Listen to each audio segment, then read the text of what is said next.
PM Modi 26 મેના રોજ વડોદરા આવશે। વડોદરામાં 650 મીટરનો સંભવિત રોડ શો કરશે। ઓલ્ડ એરપોર્ટ ટર્મિનલથી એરફોર્સ ગેટ સુધી રોડ શોનું આયોજન। વડાપ્રધાનના આગમનને લઈને તૈયારીઓ પૂરજોશમાં છે તો સુરક્ષા એજન્સીઓની વડોદરા વહીવટીતંત્ર સાથે બેઠકનું આયોજન કરાયું।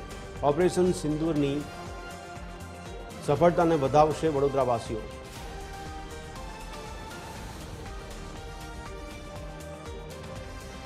आगामी 26મી તારીખે ગુજરાતના પ્રવાસે આવી રહેલા દેશના વડાપ્રધાન નરેન્દ્ર મોદી વડોદરા પણ આવવાના છે।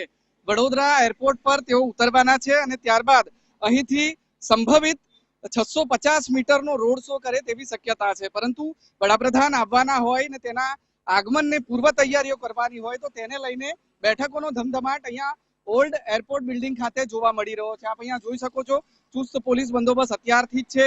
एसपीजी आईबी सहितनी जे उच्च स्तरीय एजेंसीओ छे तेमना साथे स्थानिक पोलीस अधिकारीओ बैठक करी रह्या छे। Collector, municipal commissioner, police commissioner सहितना अधिकारीओ एजेंसीओ साथे बैठक करी रह्या छे। कारण के देशना वडाप्रधान नरेंद्र मोदी ज्यारे कोईपण स्थळे जता होय तेमनी सुरक्षामां कोईपण प्रकारनी कचास के चूक न रही जाय तेनुं खास ध्यान राखवामां आवे छे। એટલા માટે જ્યારે વડાપ્રધાન નરેન્દ્ર મોદી વડોદરા આવવાના હોય અને વડોદરા ઓલ્ડ એરપોર્ટ બિલ્ડિંગ થી 650 મીટર એટલે કે એરપોર્ટ સર્કલ થી થઈને એરફોર્સ ગેટ સુધીનો એક અનઓફિશિયલ અનડિક્લેર રોડ શો કરવાના હોય ત્યારે તેને લઈને તૈયારીઓનો ધમધમાટ જોવા મળી રહ્યો છે।